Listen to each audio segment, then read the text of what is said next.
जय हो माता श्री अनसूया राजराजेश्वरी श्री परात्परी। जय हो माता श्री अनसूया राजराजेश्वरी श्री परात्परी। जय हो माता श्री अनसूया राजराजेश्वरी श्री परात्परी। दुर्गा परदेवतायै नमः। మనం నవరాత్రుల్లో ఉన్నాం. నవరాత్రులు 9 రోజులు జరుపుకుంటున్నాం. ప్రతిరోజు ఒక మార్గం. 9 శక్తి కేంద్రాల్లో ఆద్యంతము లేనటువంటి ఒక అఖండత్వానికి సౌందర్యలహరిగా చేరడమే నవరాత్రుల యొక్క ఉద్దేశం. అలా చేర్చే మహాశక్తి దుర్గాదేవి. ఆవిడ దుర్గమమైనటువంటి దానికి తీసుకెళ్తుంది కాబట్టి దుర్గాదేవి అంటారు. అలాగే మానవ జీవితంలో దుర్గమమైంది ఒకటి ఉంది, అదే పరమరహస్యం. ఆ పరమరహస్యం ఏమిటి అని చెప్పేసి అంటే మరణం. మరణం అనేది అనేక కథలు చెప్తుంది. మరణం అనేది తాత్వికంగా, దార్శనికంగా, సాహిత్యపరంగా, సంబంధాల పరంగా ఒక విశిష్టమైనటువంటి స్థానాన్ని ఆక్రమించింది. మరణం యొక్క రహస్యాన్ని తెలుసుకోవడానికి కఠోపనిషత్తులో నచికేతుడు యమధర్మరాజు తప్ప ఇంకెవరు కూడా అర్హుడైనటువంటి గురువు లేడని మరణం యొక్క రహస్యం గురించి తెలుసుకుంటాడు. అదేవిధంగా బృహదారణ్యకోపనిషత్తులో యాజ్ఞవల్క్య కాండలో మరణం తర్వాత ఏం జరుగుతుంది అనే దాని మీద పెద్ద చర్చ జరుగుతుంది. వీటన్నిటికీ కూడా మరణమే. ఎందుకంటే జననం ఎవరికి గుర్తుండదు, మరణం అందరూ చూస్తుంటారు. మరణం అనేది ఆబ్జెక్టివ్ ట్రూతా, సబ్జెక్టివ్ ట్రూతా? ఇది ఒక ప్రశ్న వేసుకోవాలి. మరణం అనేది కనపడుతోంది, జరుగుతోంది. చచ్చిపోవడం అనేటువంటి జరుగుతోంది. సావుకి మార్గం ఏదైనా కావచ్చు, ప్రమాదం కావచ్చు, ఆత్మహత్య కావచ్చు, రుగ్మత కావచ్చు, సహజ మరణం కావచ్చు, ఏదైనా కావచ్చు. ఆ మరణం అనేటువంటిది జీవితంలో సంభవిస్తోంది. ఆ సంభవిస్తున్నటువంటి మరణాన్ని గురించి అనేక మంది అనేక రకాలుగా ఆలోచన చేశారు. చిరంజీవిత్వాన్ని పొందాలని చెప్పేసి ప్రయత్నం చేసిన వాళ్ళు ఉన్నారు. స్వచ్ఛంద మరణం పొందినటువంటి భీష్ముడు లాంటి వాళ్ళు ఉన్నారు. కాబట్టి మానవ జీవితంలో తత్ అంటే దాంది, అది అనే దాని గురించి తెలుసుకోవాలి అంటే త్వం నీలోనే చూడాలి. నువ్వంటే ఎదురుగా కనబడే వస్తువు.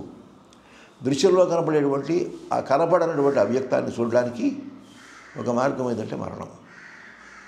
ఈ మరణం అనేటువంటిది అనేక మార్పులు ప్రతి జీవితంలోనూ తెస్తుంది. కానీ మరణం అంటే ఏమిటో తెలుసుకోవడానికి చాలా తక్కువ మంది మాత్రమే ప్రయత్నం చేస్తారు. ఎందువల్లంటే మరణం అనేటువంటిది ఇట్స్ అన్ అబ్స్ట్రాక్ట్ కాన్సెప్ట్. ఆ అబ్స్ట్రాక్ట్ కాన్సెప్ట్ని అర్థం చేసుకోవడానికి అంత తొందరగా ఎవరు ముందుకు రారు. ఎందుకంటే ఉదాహరణకి ఒక పండు తీసుకుందాం. ఆ పండు తొక్క తీసి కోసి దాని తర్వాత రకరకాలైనటువంటి పిండి రసం తీసి దాన్ని వడకట్టి గ్లాసులో పోసి తాగడానికి సిద్ధంగా ఉంటారు. కానీ ఈ మొదటి కార్యక్రమాలన్నీ కూడా ఎవరు జరపడానికి సిద్ధంగా ఉండరు. అలాగే ఈ మరణం అనేటువంటిది ప్రశ్నతో ప్రారంభమవుతుంది, ప్రశ్నగా మిగిలిపోతుంది. ఒక ప్రశ్నకి సమాధానం చెప్తుంటుంది, ఇంకో ప్రశ్నకి సమాధానం ఇంకో సమాధానానికి ప్రశ్నగా మారుతుంటుంది. ఇది మరణం యొక్క గొప్పదనం. అందువల్లే భారతీయ తాత్విక చింతనలోనే కాదు, ప్రపంచ తాత్విక చింతనలోనే కాదు, మరణం అనబడేటువంటిది ఒక విశిష్టమైనటువంటి అంశం. దీని గురించే సోక్రటీస్ గురించి చెప్తూ వారు మరణాన్ని గురించి చెప్పే పరిస్థితిలో ఇంకో లోకంలోకి వెళ్ళి ఏం జరుగుతుందో చూడడానికి ఇది ఒక మార్గం అని చెప్పేసి చెప్తారు. ఆ కారణం చేత దీన్ని ఒక అన్వేషణ ఉపకరణంగా మాత్రమే మనం తెలుసుకోవాలి. మన కళ్ళ ముందు ఉన్నదంతా కనపడుతుంది మనకి. దగ్గరికైనా చేరతాం, ఇంకోళ్ళు చెబితే వింటాం, బొమ్మల ద్వారా చూస్తాం, టీవీలు చూస్తాం, వీడియోలు చూస్తాం, అమెరికాని ఇండియాలో చూస్తున్నాం, ఇండియాని అమెరికాలో చూస్తున్నాం. కానీ మరణాన్ని ఎవరు వాళ్ళు చూసుకోవాలా? మరణాన్ని ఎవరు చూస్తున్నారు? దీని గురించే మరణం గురించి హెగ్డే గారు ఈ మధ్య ఒక డాక్టర్ గారు మాట్లాడుతూ, ఒక పేషెంట్ ఒకసారి లండన్లో మరణించాడట. మరణిస్తే మరణం ఎందుకు వచ్చింది అని అడగలేదుట, ఎలా వచ్చింది అని అడిగారట వాళ్ళు. ఎందుకు వచ్చింది అంటే నేను ఏదో చెప్పుండేవాడిని ఒక డాక్టర్గా, ఎలా వచ్చింది అని చెప్పేసి చెప్పలేకపోయాను అంటారు. అది ఎందుకు గుర్తుకు తెచ్చుకుంటున్నానంటే, అమ్మ జీవితంలో అమ్మ ఆ ప్రశ్న వేసుకోలేదు, మరణం ఎవరికి అని ప్రశ్న వేసుకుంది. అసలు అమ్మకి మరణానికి ప్రశ్న వేసుకోవాల్సిన అవసరం ఏముంది అని చెప్పేసి అంటే, అమ్మ తల్లిగారు అమ్మ యొక్క 5వ ఏట కాలం చేశారు. రంగమ్మ గారు కాలం చేసినప్పుడు అందరూ ఏడుస్తున్నారు, బాగానే ఉంది. ఏడుస్తున్నప్పుడు ఇక్కడ అమ్మ రకరకాల ప్రశ్నలు వేసుకున్నది. అసలు చావంటే ఏమిటి? ఫస్ట్ ప్రశ్న. నేను అనుకునే చచ్చిపోవడానికి మిగతా వాళ్ళు అనుకునే చచ్చిపోవడానికి తేడా ఉందా? రెండో ప్రశ్న. మూడవది, చచ్చిపోయింది శరీరమా? నాలుగవ ప్రశ్న, చచ్చిపోయింది పేరా? ఐదవ ప్రశ్న, చచ్చిపోయిన తర్వాత ఎక్కడి దగ్గర పెడతారు? ఈ 5 ప్రశ్నలు వేసుకున్నారు ఆవిడ. ఈ 5 ప్రశ్నల్లో ఎంత రహస్యం ఉందో మనం ఒకసారి చూద్దాం. ఎంత నిక్షిప్తమైనటువంటి రహస్యం ఉందో మనం ఒకసారి చూద్దాం. నేను అనుకునే మరణానికి వాళ్ళు అనుకునే మరణానికి తేడా ఏమిటి అంటే, అమ్మ ఆ వయసులోనే మరణం అంటే ఏమిటో తెలుసుకుని ఉన్నారన్నమాట. ఇది చాలా ముఖ్యమైన పాయింట్. సబ్కాన్షియస్ లెవెల్లో అమ్మకి అప్పుడే 5వ ఏటనే మరణం అనేటువంటిది తెలిసిపోయింది. ఒక కుక్క చచ్చిపోయింది, ఒక పిల్లి చచ్చిపోయింది, ఒక తేలు చచ్చిపోయింది, ఒక పాము చచ్చిపోయింది. వీటన్నిటి కళ్ళారా చూశారు. మరణం అనబడేటువంటిది కనపడుతోంది. ఆ మరణం అనేటువంటిది కనబడుతున్నప్పుడు మరణం అంటే ఏమిటి అనేటువంటి ప్రశ్న వేసుకునేటప్పుడు, ఈ మరణం తను అనుకోవడానికి మిగతా జనం అనుకోవడానికి తేడా ఉంది సుమా అని చెప్పడంలో ఉద్దేశం ఏమిటి? మరణాన్ని కనుక ఒక జీవిత సత్యంగా భావిస్తే ఆ జీవిత సత్యాన్ని అర్థం చేసుకోవడానికి రకరకాల దృక్పథాలు ఉంటాయి. అది స్వీయమైన దృక్పథం కావచ్చు, పరకీయమైన దృక్పథం కావచ్చు. తనది అయితే స్వీయం అంటాం, ఇతరులది అంటే పరకీయం అంటాం. ఒకే వస్తువుని అనేక మంది అనేక సార్లు చూస్తాడు. ఎలాగంటే పోతన మాస్టర్ భాగవతంలో చెప్పినట్టు, ఒక సూర్యుడు సమస్త జీవులకు తాను ఒక్కొక్కడై తోచుపోలిక. ఉన్నది ఒకటే సూర్యుడు, కానీ ప్రతి వాడిని అడిగినా నేను సూర్యుడు చూశానని చెబుతూ ఉంటాడు. అదేవిధంగా జరిగేది ఒకే మరణం, కానీ ప్రతి మంది కూడా ఆ అమ్మాయి చచ్చిపోయింది, ఆ అబ్బాయి చచ్చిపోయాడు అని చెప్పి, లేదా ఆ ముసలాయి చచ్చిపోయాడు, ఆ పిల్లాడు చచ్చిపోయాడు అని చెప్పేసి ఆ మరణం గురించి పేరు మార్చైనా ఊరు మార్చైనా ఒకే పద్ధతిలో అనేక పద్ధతుల్లో ఒకే దాని గురించి చెబుతుంటారు. ఇక్కడ అమ్మ ఏమనుకుంది, అసలు మరణం అంటే ఏమిటో అమ్మకి తెలుసు.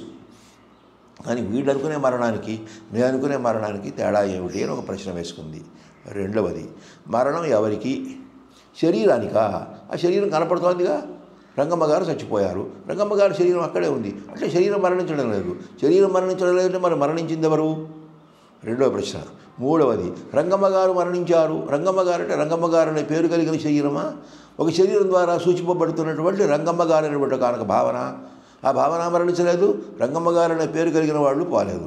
రంగమ్మ గారు అనేటువంటి పేరు కలిగిన వాళ్ళు ఇంకా బతికే ఉన్నారుగా. ఆ కారణం చేత ఆ పేరుతో ఆమె మరణించలేదు. ఇకపోతే ఈ మరణం తర్వాత ఏం జరుగుతుంది? ఈ మరణం తర్వాత మరణం నిద్రపోయినట్టుగా ఉందిగా. మళ్ళీ ఆమె వేసుకుంటారు ఆ ప్రశ్న. మరణం నిద్రతో సమానమా? మామూలుగా నిద్రపోతే అందరూ ఏడవడం లేదుగా. ఈరోజు మాత్రం ఎందుకు ఏడుస్తున్నారు? నిద్రపోయిన వాడు లేస్తాడని నమ్మకం ఉంది, మరణించిన వాడు లేవడన్న నమ్మకం కూడా అంతే బలంగా ఉంది.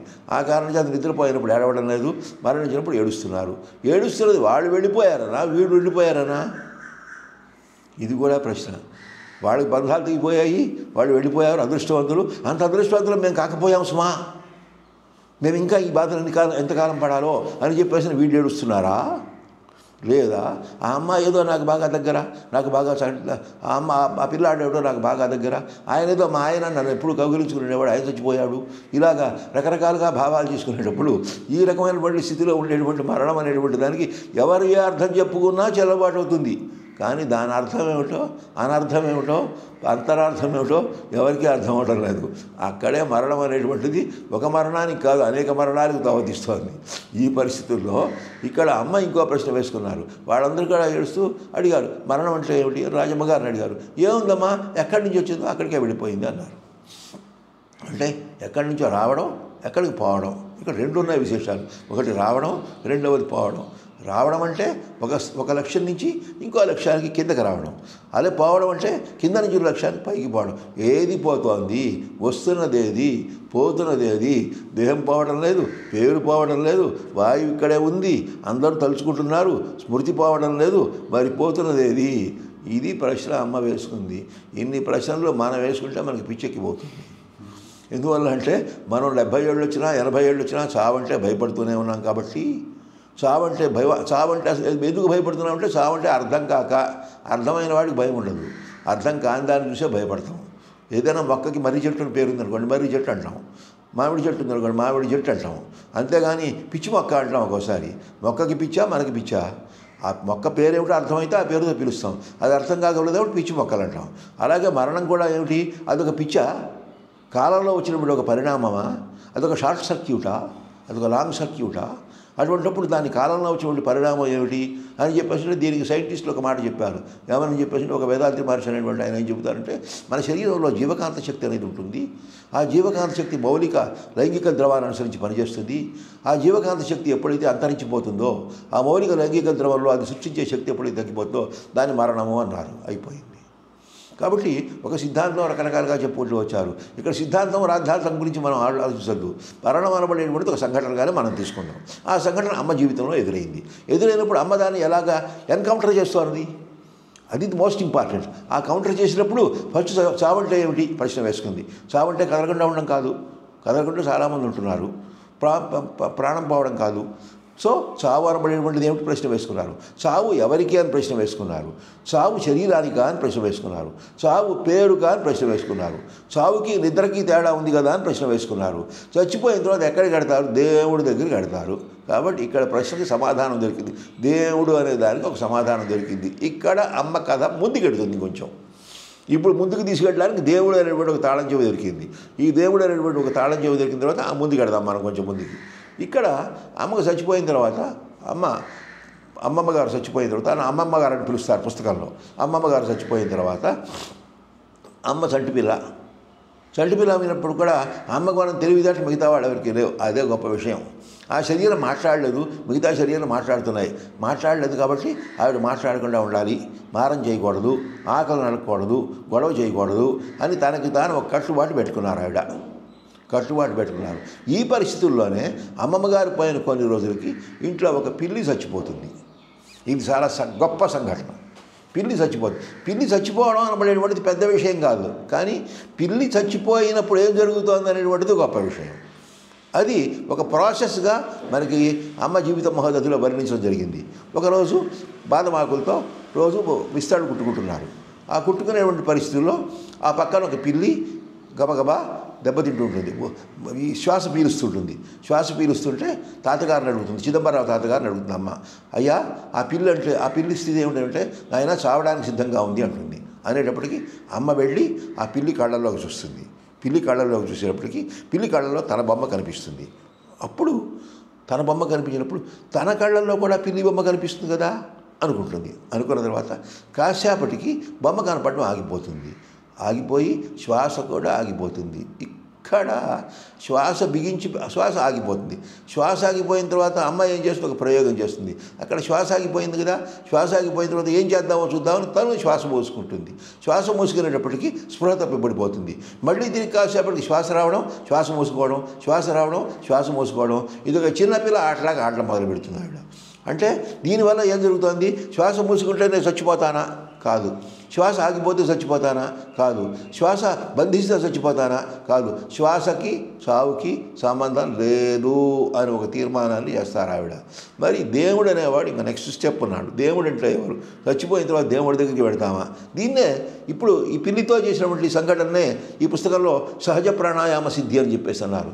ఈ సహజ ప్రాణాయామ సిద్ధి అమ్మకి ఎందుకు వచ్చింది అని చెప్పేసి అంటే అంతకుముందు శాంభవి ముద్ర అనుసరిస్తూ వచ్చారు. శాంభవి ముద్ర ద్వారా ఎప్పుడైతే ఆత్మశక్తిని మనఃశక్తిని రెండింటిని కూడా బంధించి కాలం అనేటువంటి ఒక బిందువు దగ్గర చేరారో ఆ కాలం అనేటువంటి బిందువు దగ్గర ఆమె ఒక చైతన్య స్రవంతిగా మారుతున్నప్పుడు ఆ చైతన్య స్రవంతి యొక్క స్థితిలో ఆమె వాయువు అనబడేటువంటి ఒక పరిధిని దాటి పైకి వెళ్ళారు. అది సహజ ప్రాణాయామ సిద్ధి అనేటువంటిది పుస్తకంలో ఇచ్చినటువంటి ఒక చిన్న వివరణ. ఆ వివరణ మనం అర్థం చేసుకోవడం ఈ రకంగా చేసుకుందాం.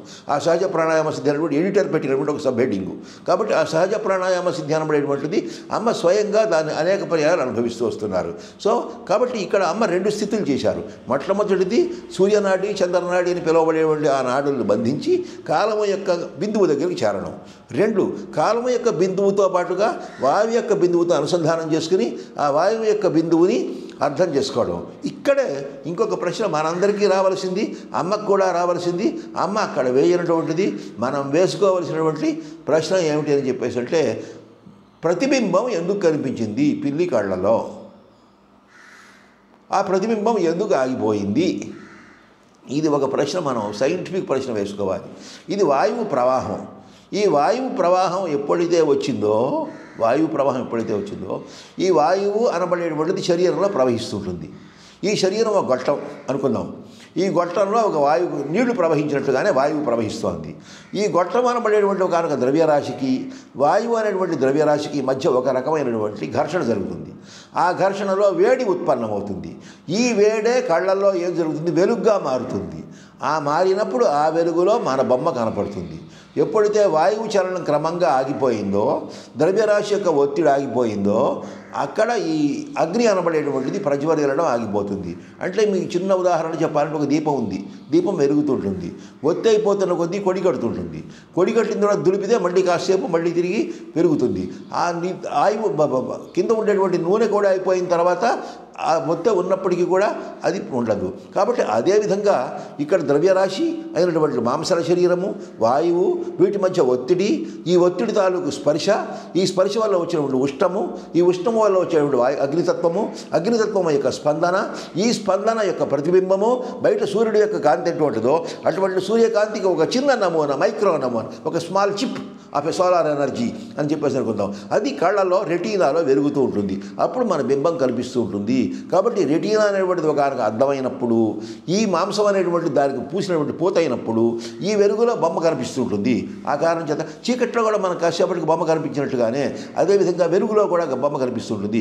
ఈ వెలుగు ఎప్పుడైతే తగ్గిపోయిందో, ఎందుకంటే వాయువు యొక్క ఒత్తిడి తగ్గిపోయింది. ఈ వాయువు యొక్క ఒత్తిడి తగ్గిపోయినప్పటికీ మనం ఉదాహరణకు ఏదైనా ఒక వస్తువు చిలుకుతుంటాం. చిలుకుతున్నప్పుడు వేడిగా ఉంటుంది. అంతవరకు ఎందుకు రెండు చేతులు పుచ్చుకుని ఇలా రాసుకుంటూ ఉంటాం.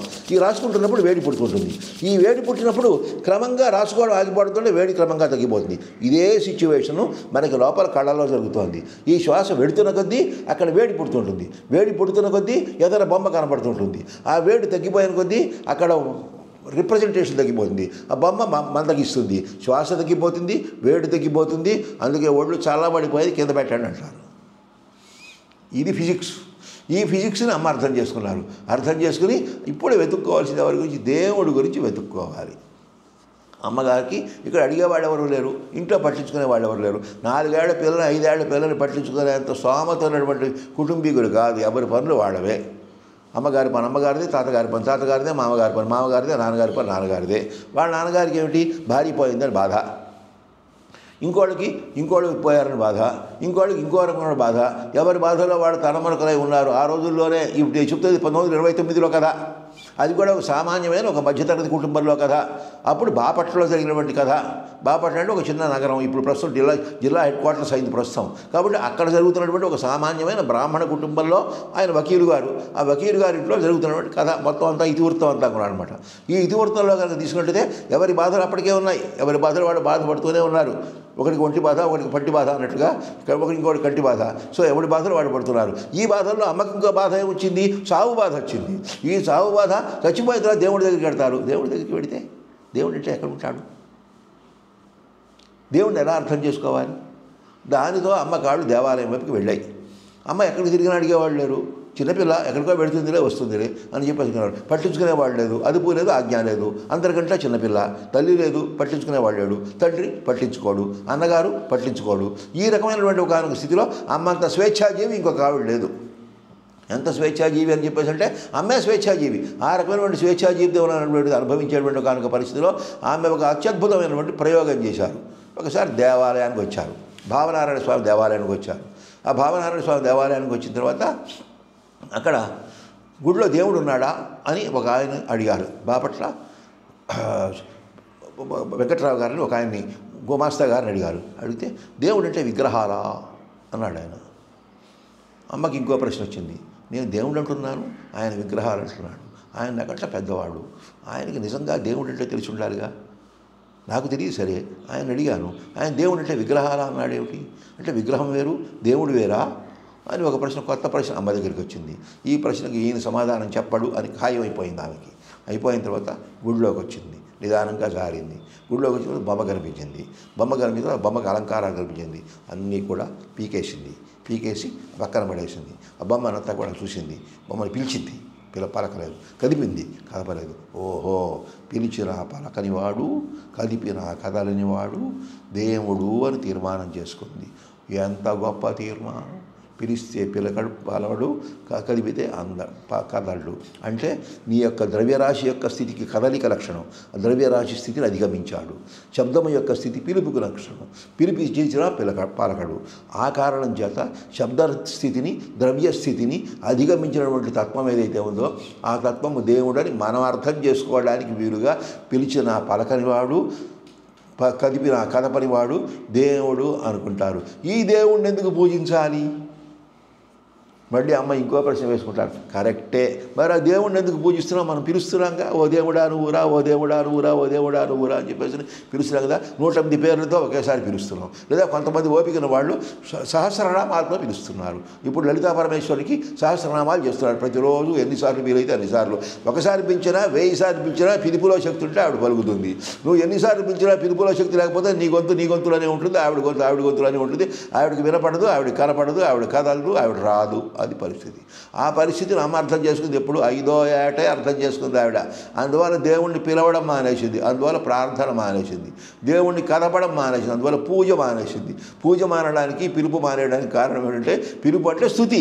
ఆ స్థుతి మానేసింది. స్థుతి అవసరం లేదు, దానివల్ల ప్రయోజనం లేదు. ఇకపోతే కదలడం అంటే నువ్వు ఏదైనా పువ్వు వేసినా, కొట్టినా, ఏదైనా చేసినా కూడా అమ్మ ఎంత ఎంపిరికల్గా ఆలోచిస్తోంది. అక్కడ ద్రవ్యరాశికి శక్తికి ఉండే సంబంధాన్ని అర్థం చేసుకోవడం మాత్రమే కాకుండా ద్రవ్యరాశికి, శక్తికి, వాయువుకి, శబ్దానికి మధ్య ఉండేటువంటి సంబంధాన్ని అర్థం చేసుకోవడమే కాకుండా వీటన్నిటికీ కూడా ఒక అతీతమైన, ఒక అఖండమైన, ఒక అద్వయమైనటువంటి ఒక తారకతత్వం ఒకటి ఉంది అనేటువంటి దాన్ని అర్థం చేసుకుని, ఆ అర్థం చేసుకున్న దానికి దేవుడు అనాలా, దానికి ఏమైనా పర్యాయం ఉందా అని ప్రశ్న వేసుకుని బయటకు వచ్చింది. బయటకు రావడానికి మునుపు కొన్ని కథలు జరిగాయి. ఆమె దేవాలయంలోకి వెళ్ళి కొన్ని పువ్వులు తీసుకెళ్ళింది. పువ్వులు తీసుకెళ్తే అక్కడ పెట్టి అన్నాడు పూజారి. పూజ కింద పెట్టింది. కింద పెడితే పువ్వులు కింద పెడతామే, పళ్ళెల్లో పెట్టకూడదా అన్నాడు ఆయన. ఏమో, చెట్టు నుంచి పుట్టాయి కదా, చెట్టు భూమిలోంచే వచ్చింది కదా, అందువల్ల నేను భూమి మీద పెట్టానంటుంది. ఆమె లాజిక్ మనం ఆలోచిద్దాం. ఆమె లాజిక్ చెట్టు భూమి నుంచి వచ్చింది, అందరికీ తెలుసు అది. కానీ ఆ పువ్వులు మాత్రం పూజించాల్సిన పళ్ళెల్లో పెట్టాలా? భూమి మీద పెడితే పూజించడానికి వీలు కదా? ఈ ప్రశ్న అమ్మ వేసింది. ఈ ప్రశ్న వేసినప్పుడు అప్పుడు అమ్మ డైరెక్ట్గా వీళ్ళని అడిగి ఉపయోగం లేదు, వీడు మాట్లాడరు, వీడికి మాట్లాడడం రాదు, కమ్యూనికేషన్ స్కిల్స్ లేవు అని అర్థం చేసుకుని కమ్యూనికేషన్ స్కిల్స్ ఎవరి దగ్గర ఉందా? అమ్మ దగ్గర ఉన్నాయని చెప్పి, భూమి దగ్గర ఉన్నాయని చెప్పేసి భూమితో కమ్యూనికేషన్ ప్రారంభించింది. అమ్మ, అన్నీ నీలో పుడుతున్నాయి, రాళ్ళు, రప్పలు, లోహాలు అన్నీ నీలో పుడుతున్నాయి. ఆ రాళ్లతోనే బొమ్మలు చేస్తున్నారు, ఈ లోహాలతోనే పాత్రలు చేస్తున్నారు, ఆ చెట్ల నుంచి పుట్టినటువంటి పువ్వులతో పూజిస్తున్నారు, ఆ చెట్ల నుంచి వచ్చిన ఆకులు తీసుకొచ్చి పూజిస్తున్నారు, ఆ తులసి మొక్కలు అవన్నీ తీసుకొచ్చి దేవుడికి అప్పచెబుతున్నారు. అన్నీ నీలోంచి వచ్చినవే. కాబట్టి నీవు కాందేదీ లేదు, నీవైంది ఏదీ లేదు, నీవు కాకుండా పోయింది ఏదీ లేదు, నీవు కాకుండా ఉన్నదేదీ లేదు. కాబట్టి అన్నింటినీ నువ్వే మోస్తున్నావు, నువ్వే భరిస్తున్నావు. బృహత్తత్వానికి నీవే, మహత్తత్వానికి నీవే, జగత్తత్వానికి నీవే. ఈ పుట్టుక మరణం అన్నీ నీలోనే ఉన్నాయి. కలిసిన వాళ్ళందరూ కూడా నీలోనే కలుస్తున్నారు, పోయిన వాళ్ళందరూ కూడా నీ నుంచే వస్తున్నారు. అన్నమంతా నీలోంచే వస్తుంది, ఔషధులన్నీ కూడా నీలోంచే వస్తున్నాయి, వాసనలన్నీ కూడా నీలోంచే వస్తున్నాయి, కర్మలన్నీ కూడా నీ ద్వారానే జరుగుతున్నాయి. నువ్వే గమ్యంగా ఉన్నావు, నువ్వే ప్రత్యక్ష ప్రమాణ దేవతగా నమస్కారం పెడుతుంది. ఇంతకంటే గొప్ప విశ్లేషణ ఏదైనా ఉందంటే ఏమీ లేదు. ఎవరు ఏమీ చేయలేరు. ఏ సైంటిస్ట్ లాజిక్కి కూడా దొరకనటువంటిది 5వ ఏట నిండి అనేటువంటి ఆ మహత్తత్వమైనటువంటి ఆ జగన్మాత భూమిలో ఉండేటువంటి జగన్మాతృత్వాన్ని వెలికి తీసి పిచ్చి వెధవల్లారా గుడిలో దేవతలుగా పూజించడం కాదు, మీ కాళ్ళ కింద ఉన్నటువంటి భూమిని పూజించండి అని చెప్పేసి చెప్పు తీసుకొట్టినట్లు చెప్పింది ఆవిడ. జయ హో మాత శ్రీ అనసూయ రాజరాజేశ్వరి శ్రీ పరాత్పరి, జయ హో మాత శ్రీ అనసూయ రాజరాజేశ్వరి శ్రీ పరాత్పరి.